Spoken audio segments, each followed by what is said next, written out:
इस क्लास में देखने वाले हैं क्लास 12 के हिंदी के चैप्टर 1 के टॉप महत्वपूर्ण ऑब्जेक्टिव क्वेश्चन।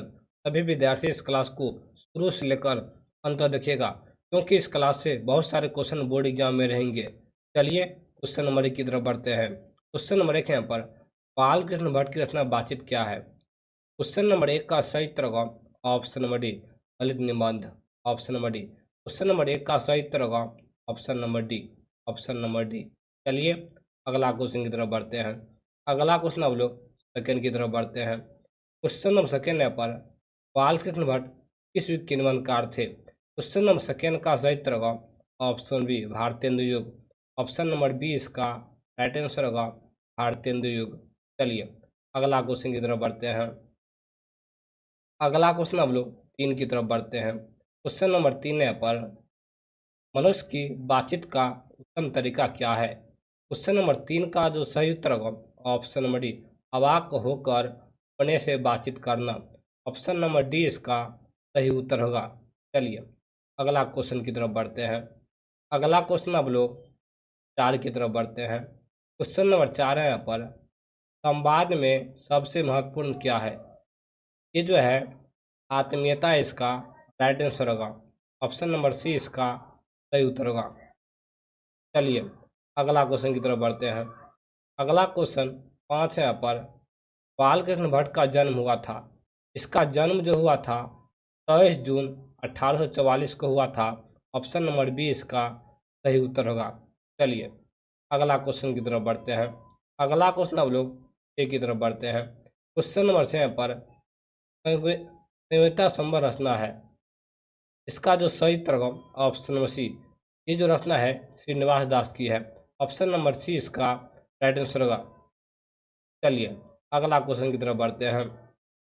अगला क्वेश्चन हम लोग 7 की तरफ बढ़ते हैं। क्वेश्चन नंबर 7 है पर कौन सी रचना बालकृष्ण भट्ट की नहीं है। ये जो है परीक्षा गुरु जो है ये बालकृष्ण भट्ट की रचना नहीं है। ऑप्शन नंबर डी इसका सही उत्तर होगा। चलिए अगला क्वेश्चन की तरफ बढ़ते हैं। अगला क्वेश्चन हम लोग 8 की तरफ बढ़ते हैं। क्वेश्चन नंबर 8 है पर कौन सी रचना बालकृष्ण भट्ट की है। रेल का विकट जो खेल है यह बालकृष्ण भट्ट की रचना है। ऑप्शन नंबर ए इसका सही उत्तर होगा। चलिए अगला क्वेश्चन की तरफ बढ़ते हैं। अगला क्वेश्चन अब लोग 9 की तरफ बढ़ते हैं। क्वेश्चन नंबर 9 यहाँ पर बालकृष्ण भट्ट ने कौन सा मासिक पत्र निकाला था। ये जो मासिक पत्र निकाला था हिंदी प्रदीप इसका नाम है। ऑप्शन नंबर सी इसका सही उत्तर होगा। चलिए अगला क्वेश्चन की तरफ बढ़ते हैं। अगला क्वेश्चन अब लोग 10 की तरफ बढ़ते हैं। क्वेश्चन नंबर 10 यहाँ पर बातचीत किस विद्या की रचना है। बातचीत जो है ये निबंध की रचना है।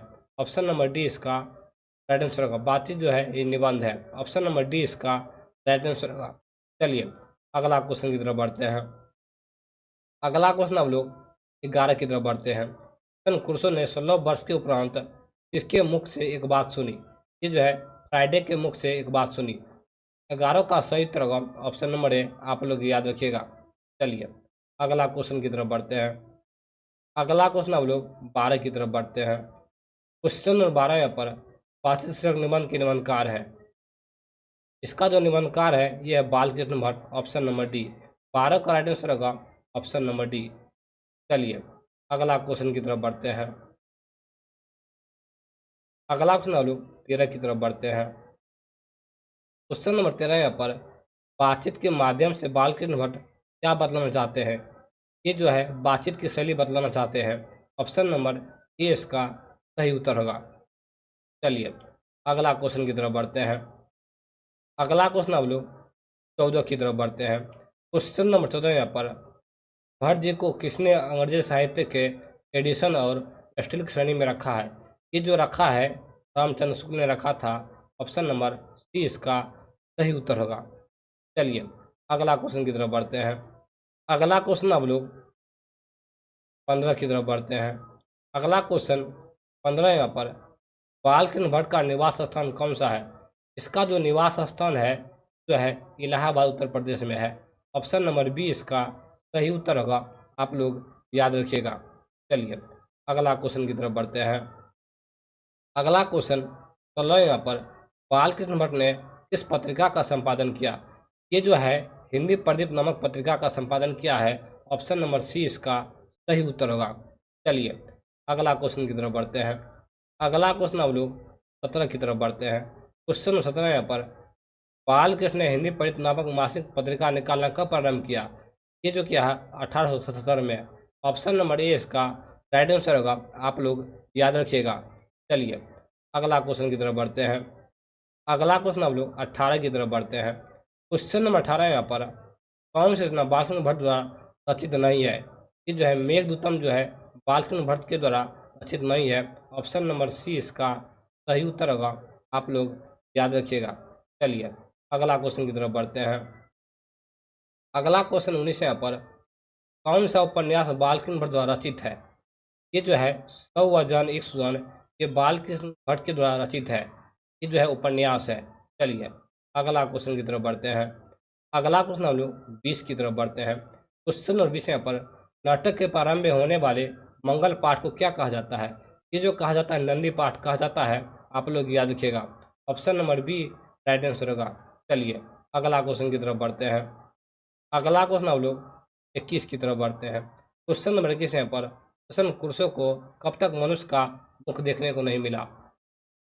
ये जो है 16 वर्ष तक मुख देखने को नहीं मिला, आप लोग याद रखिएगा 16 वर्ष तक।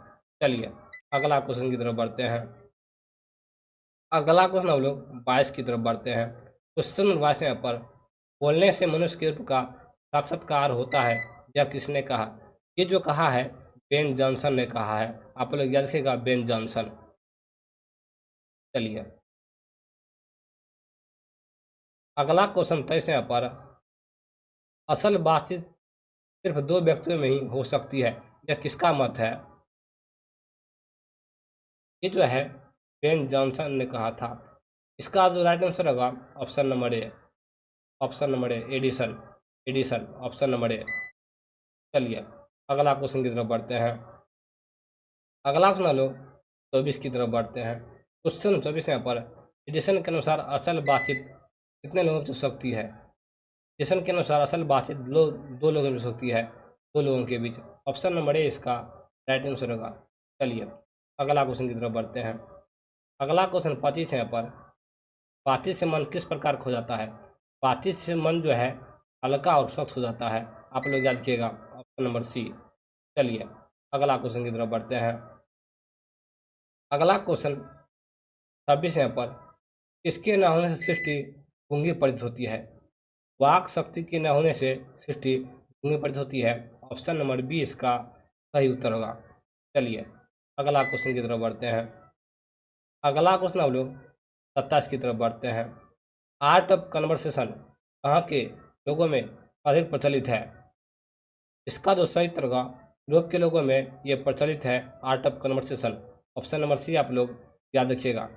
चलिए अगला क्वेश्चन हम लोग 28 की तरफ बढ़ते हैं। क्वेश्चन नंबर 28 यहाँ पर बालकृष्ण किस काल के रचनाकार हैं? ये जो है आधुनिक काल के हैं, आप लोग याद रखिएगा। चलिए अगला चैप्टर से अगला वीडियो में देखेंगे।